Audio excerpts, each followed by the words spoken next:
A partir de agora, na Rádio da Família. Abre, Senhor, os meus olhos com o seu poder. Caminhando com Jesus. Acredite, se Deus é por nós, quem será contra nós?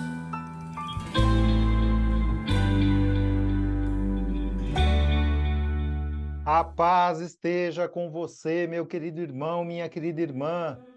Seja louvado nosso Senhor Jesus Cristo, para sempre seja louvado.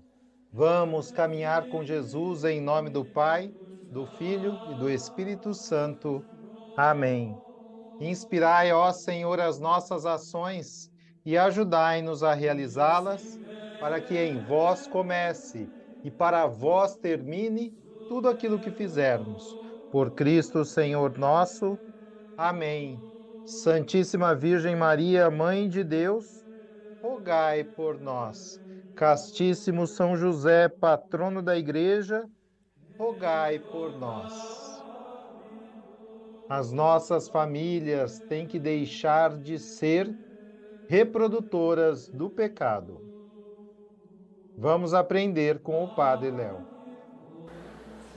Pois o catecismo diz que aquele temperamento do seu marido, explosivo, que aquela cara de tribufu da sua mulher, quando ela põe aquele bicão, emburrada, se você chegar perto, é um parede de coice que vem, que aquilo não é problema da TPM,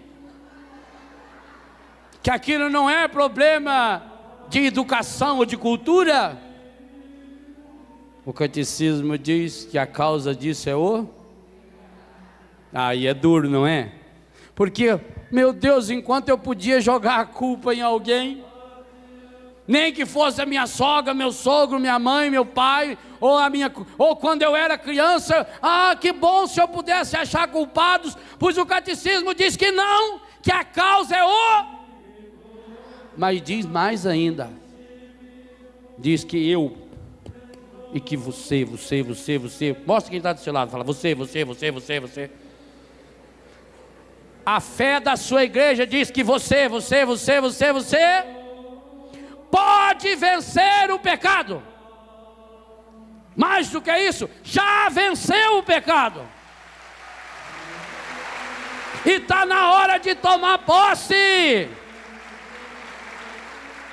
A cada Eucaristia, antes de falar o corpo de Cristo, eis o Cordeiro de Deus que tira o pecado, singular, o pecado. Jesus não tirou os pecados do mundo.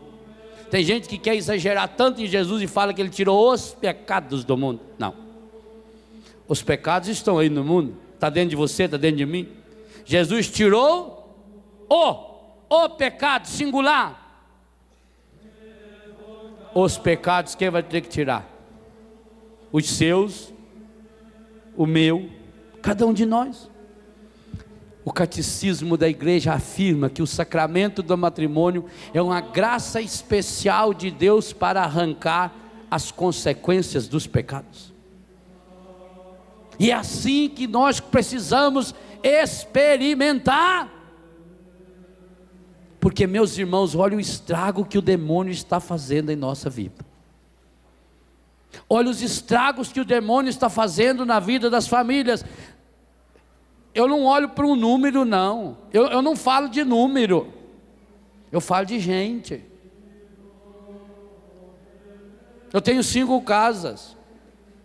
200 e tantas pessoas moramos na comunidade de Betânia. Não tem um da nossa comunidade, a começar do padre, que não seja profundamente marcado pelas consequências do pecado. Todos nós lá dentro, todos, sem nenhuma exceção. Todos de nós em Betânia somos contaminados. Todos.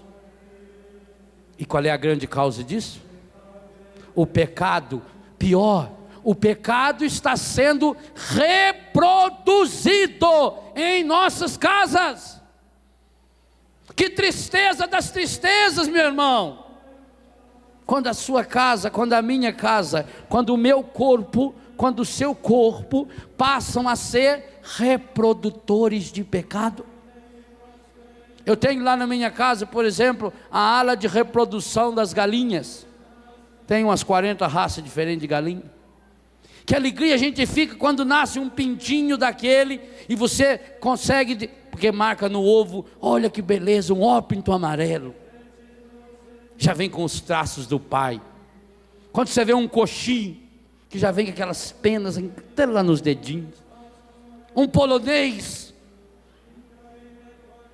um Yokohama. Nós reproduzimos pequenos cães de raça. Que belezinha pegar cada um no colo e ver que ele tem o detalhe da mãe, o detalhe do pai. Lá em Betânia nós temos um horto onde nós reproduzimos flores, sementes. Que felicidade quando você consegue reproduzir uma planta rara, por exemplo, uma orquídea rara. Que alegria. E vamos plantar isso para embelezar o mundo. Mas que pena, lá em Betânia tem, e eu tenho que dizer, na sua casa também tem, um horto aonde se reproduz o pecado. E nós precisamos eliminar esse horto. Nós precisamos arrancar essa horta, esse canteiro, porque eu já terminava a minha reflexão de manhã falando exatamente isso. Por que você vê um canteiro, um jardim, larga lá 15 ou 20 dias sem cuidar do jardim para ver a força medonha que vem, o mato, o espinho? Claro, encontrou terra boa. O demônio quer entrar na sua casa porque ele sabe que lá é terra boa. O encardido quer entrar no meu corpo e no meu coração porque ele sabe que o corpo e o coração do Padre Léo é terra boa. Ele sabe que é. E imagine quando ele consegue que eu e que você, que a gente coloque o corpo da gente para reproduzir pecado. Imagina quantas pessoas nós vamos infectar com o nosso pecado. Mas meus irmãos, minhas irmãs, nós hoje estamos lutando contra as consequências do pecado, mas não temos coragem de ir na causa dele.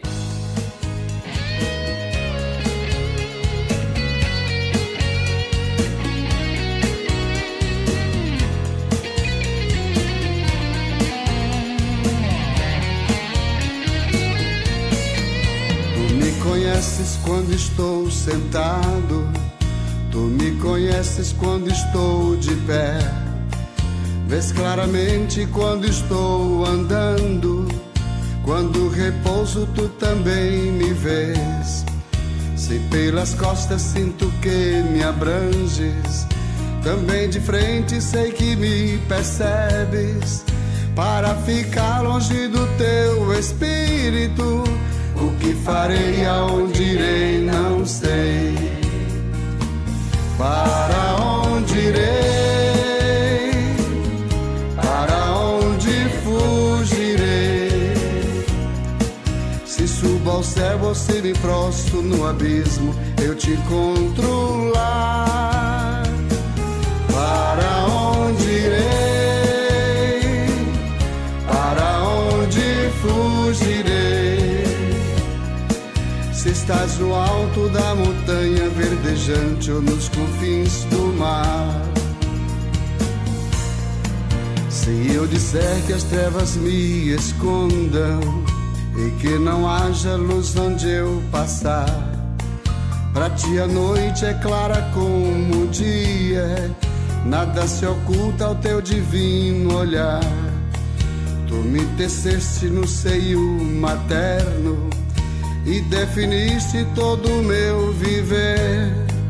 As tuas obras são maravilhosas, que maravilha, meu Senhor, sou eu. Para onde irei? Para onde fugirei? Se subo ao céu ou se me prostro no abismo, eu te encontro lá. Para onde irei? Para onde fugirei? Se estás no alto da montanha verdejante ou nos confins do mar, mãos, ó meu Senhor bendito. Benditas sejam sempre as tuas mãos. Prova-me, Deus, e vê meus pensamentos. Olha-me, Deus, e vê meu coração. Livra-me, Deus, de todo mau caminho. Quero viver, quero sorrir, cantar pelo caminho da eternidade. Senhor, terei toda a felicidade. Para onde irei? Para onde fugirei? Se subo ao céu ou se me prostro no abismo, eu te encontro lá. Para onde irei? Para onde fugirei? Se estás no alto da montanha verdejante ou nos confins do mar.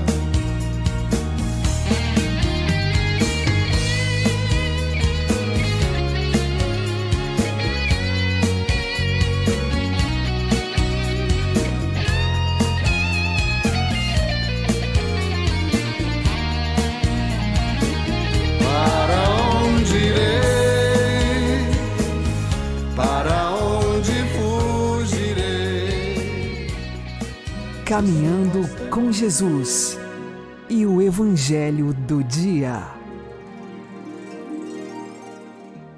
O amor de Deus se realiza em todo aquele que guarda sua palavra fielmente. O Senhor esteja convosco, Ele está no meio de nós. Anúncio do Evangelho de Jesus Cristo segundo São Mateus. Glória a vós, Senhor. Naquele tempo, disse Jesus: Ai de vós, mestres da lei e fariseus, hipócritas! Vós sois como sepulcros caiados. Por fora parecem belos, mas por dentro estão cheios de ossos, de mortos e de toda a podridão. Assim também vós, por fora pareceis justos diante dos outros, mas por dentro estáis cheios de hipocrisia e injustiça. Ai de vós, mestres da lei e fariseus hipócritas! Vós construís sepulcros para os profetas e enfeitais os túmulos dos justos, e dizeis: se tivéssemos vivido no tempo de nossos pais, não teríamos sido cúmplices da morte dos profetas. Com isso, confessais que sois filhos daqueles que mataram os profetas. Completai, pois, a medida de vossos pais. Palavra da salvação.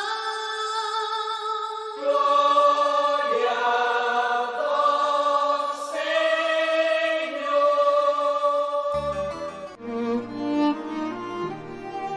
Agora, a homilia diária com o Padre Paulo Ricardo. Meus queridos irmãos e irmãs, o Evangelho de hoje é um Evangelho onde Jesus, Deus de amor, cheio de bondade e caridade, enfrenta os fariseus chamando-os de hipócritas.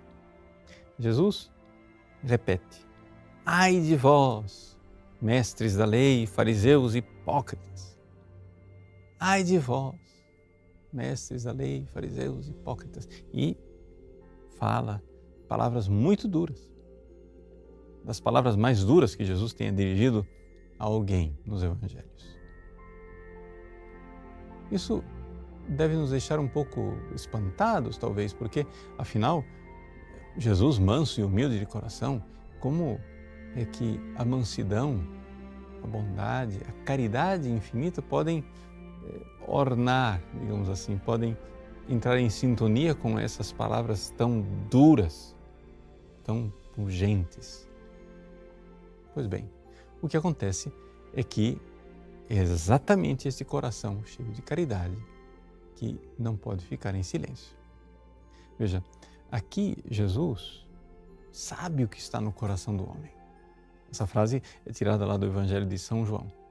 Não era necessário que ninguém lhe ensinasse, ele sabia o que estava no coração do homem. Então, quando alguém cheio de amor repreende uma pessoa, ainda mais Jesus, que sabia perfeitamente, né, o que há no coração das pessoas, aqui nós temos que entender que existem duas caridades. Uma caridade para com o pecador, para que ele se envergonhe. Aqui Jesus está tirando as máscaras, tirando a máscara dos doutores da lei, dos fariseus, porque hipócritas, hipocrités quer dizer personagem, ou seja, um personagem justo e cheio de piedade por fora, mas podre por dentro. Jesus desmascarando, fazendo-os passar esta vergonha, está aqui sendo caridoso, para que eles se convertam e se salvem. Essa é a primeira caridade. A primeira caridade para com o pecador, na esperança de que ele mude. Veja, isso não quer dizer que nós tenhamos a obrigação de corrigir todos os pecadores o tempo todo de qualquer coisa que a gente veja. Não, não é isto. Jesus aqui, ele sabe perfeitamente, ele vê os corações e ele sabe o que ele pode alcançar com essa repreensão. Nós também devemos imitar e devemos oportunamente repreender outras pessoas. Mas é necessário um discernimento e um ato de prudência. Segunda caridade que Jesus está realizando ao repreender tão duramente os doutores da lei e os fariseus é para com os circunstantes. Porque existem situações em que é verdade, eu não vou converter aquela pessoa. Ou seja, Jesus, que vê os corações, podia ver, e de fato, infelizmente, parece que viu, que alguns daqueles fariseus e doutores da lei não iriam se converter. Mas, por amor às pessoas que estavam ouvindo, por amor a nós que ouviríamos ao longo dos séculos estas palavras que ecoam e pedem conversão, Jesus diz essas palavras para que verdadeiramente nada fique perdido. E então, aqueles que não se converteram sejam ocasião de conversão para os que ouviram e se converteram. Então, enxerguemos no Evangelho de hoje que existe uma dupla caridade no corrigir e repreender. A caridade para com o pecador, para que se emende, e uma caridade que poderíamos dizer assim, mais social, ou seja, para com os outros, para que não haja escândalo, para que se convertam também e para que seja restaurada a justiça das coisas. Em tudo isso, muita prudência. É necessário um discernimento, porque afinal, nós somos pescadores de homens e é necessário saber quando é que nós devemos ou não agir para não perder as almas. Deus abençoe você. Em nome do Pai, e do Filho e do Espírito Santo. Amém.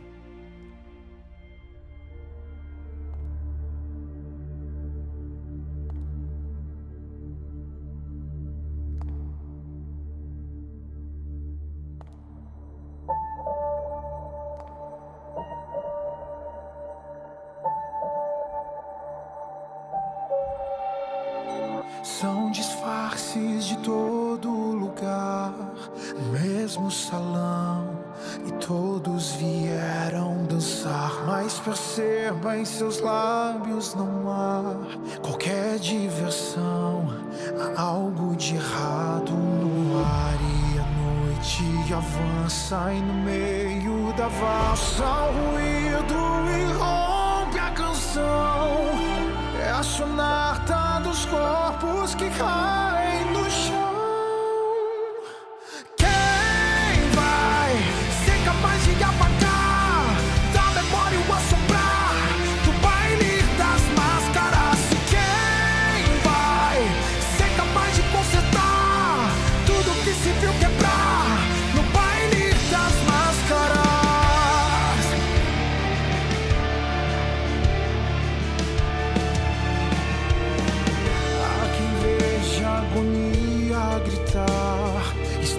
a sua mão, e há quem desvie o olhar, e afeições que parecem gostar do caos no salão, e há quem se arrisque a orquestrar a insana cadência precoce, falência que parte sem se despedir, e entre o capo e o fim ainda muito por vir. E quem vai ser capaz de apagar da memória o assombrar do baile das máscaras? E quem vai ser capaz de consertar tudo que se viu quebrar no baile das máscaras? Quando a mente te afronta, será que é capaz de dizer nesse baile das máscaras quem é você?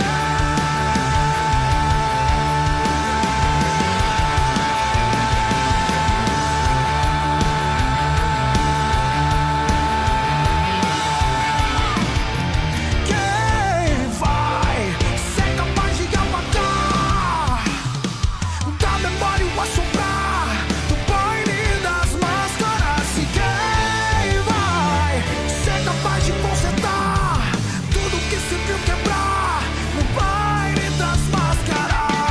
No baile das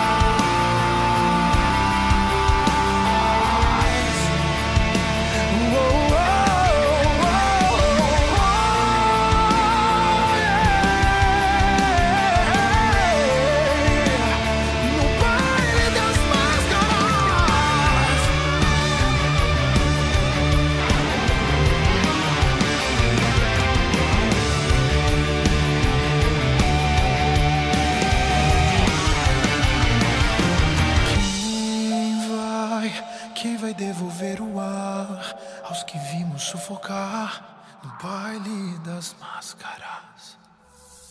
Agora você ouve o Catecismo da Igreja Católica. O sacramento da Eucaristia. A Eucaristia na economia da salvação. Os sinais do pão e do vinho. Número 1333.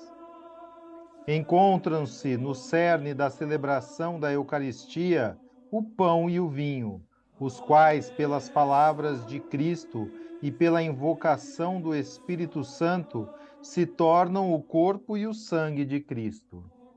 Fiel à ordem do Senhor, a Igreja continua fazendo em sua memória, até a sua volta gloriosa, o que ele fez na véspera de sua paixão. Tomou o pão, tomou o cálice cheio de vinho. Ao se tornarem misteriosamente o corpo e o sangue de Cristo, os sinais do pão e do vinho continuam a significar também a bondade da criação. Assim, no ofertório damos graças ao Criador pelo pão e pelo vinho, fruto do trabalho do homem, mas antes, fruto da terra e da videira, dons do Criador. A Igreja vê neste gesto de Melquisedeque, rei e sacerdote, que trouxe pão e vinho, uma prefiguração de sua própria oferta.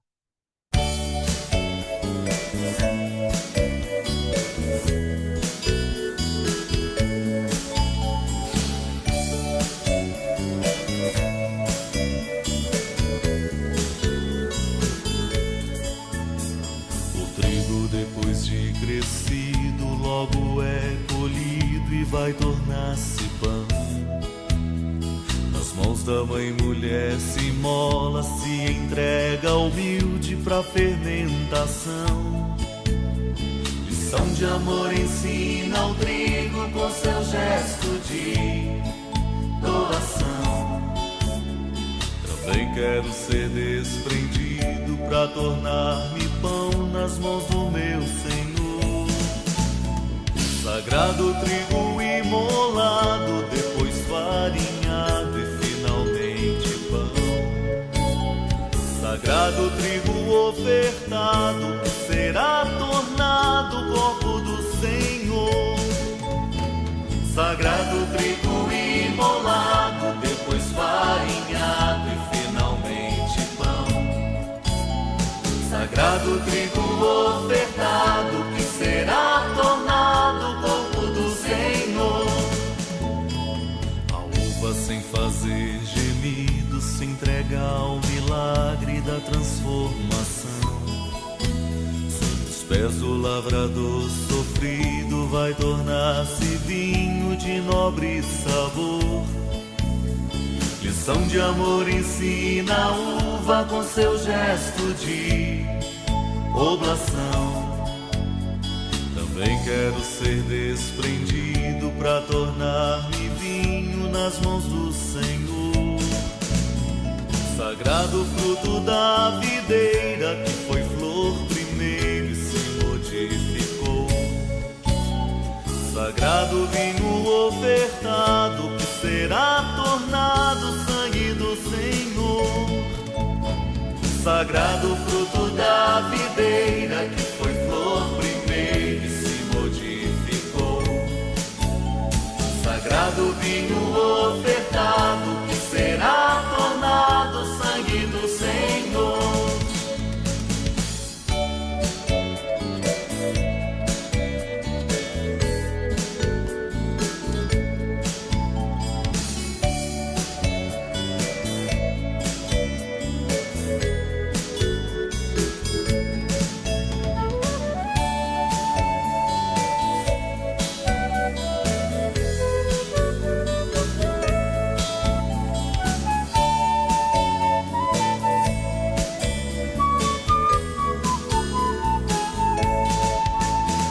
Sagrado trigo imolado, depois farinhado e finalmente pão.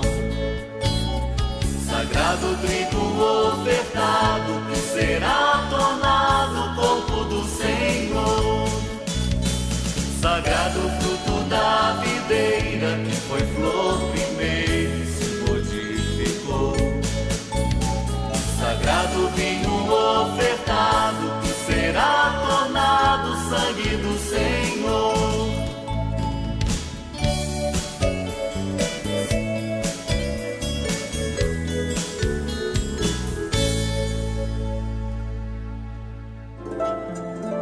O Santo do Dia, com o Padre Alex Nogueira. Neste dia 30 de agosto, nós celebramos 2 mártires da Igreja, Santos Félix e Adalto. Eles morreram sob a perseguição do imperador romano Diocleciano. Não temos a data exata, mas é por volta do ano 300 depois de Cristo. São Félix, ele servia como sacerdote no ministério. Não negou a sua fé, foi preso e permaneceu fiel ao Senhor. Conta então a história que São Félix estava sendo levado para a morte por decapitação, a cabeça seria cortada. E no caminho em que os soldados conduziam ele até o local onde seria decapitado, um outro homem aparece e grita: "Eu também sou cristão. Quero morrer junto com São Félix pela fé." Os soldados, estranhando aquela circunstância, mas com ódio dos cristãos e por respeito ao imperador, que não queria saber de cristãos, eles pegaram este homem e o levaram junto. Ninguém sabe ao certo o nome deste homem que se ofereceu para morrer com São Félix. Por isso, passou a ser chamado aquele que era o adjunto, aquele que foi unido ao martírio de São Félix. E adjunto vem a palavra, então, Adalto. Ficam, então, Santos Félix e Adalto. E os dois foram conduzidos e, de fato, martirizados através da decapitação, tanto São Félix quanto Adalto. Diante disso, nós vemos aqui a disponibilidade de espírito em viver a fé. Aquele homem que vê a ida de São Félix ao martírio, que nós o chamamos de Adalto, ele decidiu também entregar a sua vida por Jesus, mostrando que a fortaleza estava dentro de si. Esta é uma atitude de pessoa que é conduzida docilmente pelo Espírito Santo.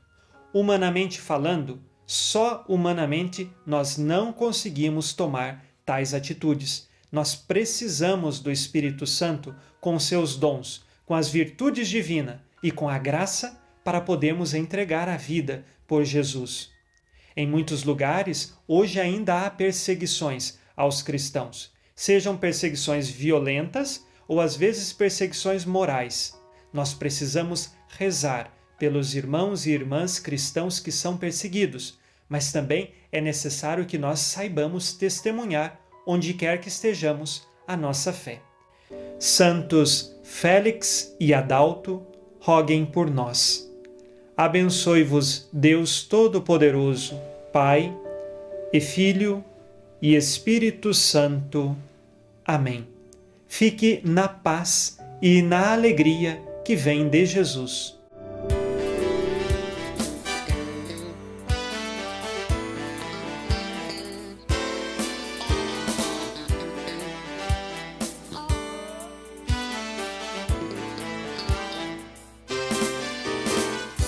Abraçaram a dor, abraçaram a cruz, se entregaram incondicionalmente a Jesus. Abraçaram a dor, abraçaram a cruz, se entregaram incondicionalmente a Jesus. Oh meu Deus, dá-me a têmpera dos mártires, daqueles que morreram por Jesus. Oh meu Deus, dá-me a têmpera dos mártires, daqueles que morreram por Jesus. Combateram bom combate, encerraram suas carreiras, guardaram a fé no Senhor Jesus.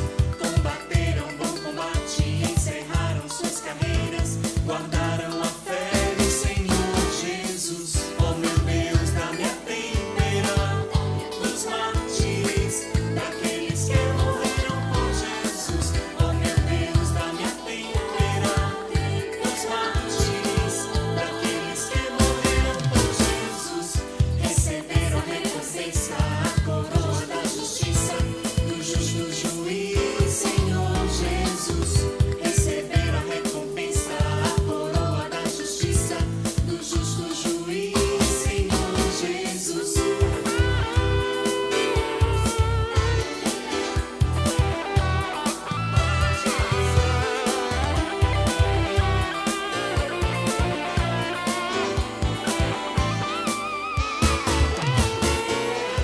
Receberam a recompensa, a coroa da justiça, do justo juiz, Senhor Jesus. Receberam a recompensa, a coroa da justiça, do justo juiz, Senhor Jesus. Oh meu Deus, dá-me a têmpera dos mártires, daqueles que morreram por Jesus. Oh meu Deus, dá-me a têmpera dos mártires, daqueles que morreram por Jesus. Oh meu Deus, dá-me a têmpera dos mártires, daqueles que morreram por Jesus. Oh meu Deus, dá-me a têmpera dos mártires, daqueles que morreram por Jesus. Você está ouvindo na Rádio da Família. Caminhando com Jesus. Aquele que é, quis vir ao que não é, e fazer que o que não é se transforme em Deus ou naquele que é. Deus fê-lo perfeitamente, dando-se e submetendo-se inteiramente à jovem Virgem Maria, sem deixar de ser, no tempo, aquele que é desde toda a eternidade. É ainda por Maria que nos podemos tornar semelhantes a Deus pela graça e pela glória, embora nada sejamos. Basta entregarmos-nos a ela tão perfeita e inteiramente que já nada sejamos em nós mesmos, mas tudo nela, sem receio de nos enganarmos. Rogai por nós, Santa Mãe de Deus, para que sejamos dignos das promessas de Cristo. Amém. O Senhor nos abençoe, nos livre de todo mal e nos conduza à vida eterna. Amém. E que Maria e José nos conduzam pelas mãos para que continuemos caminhando com Jesus.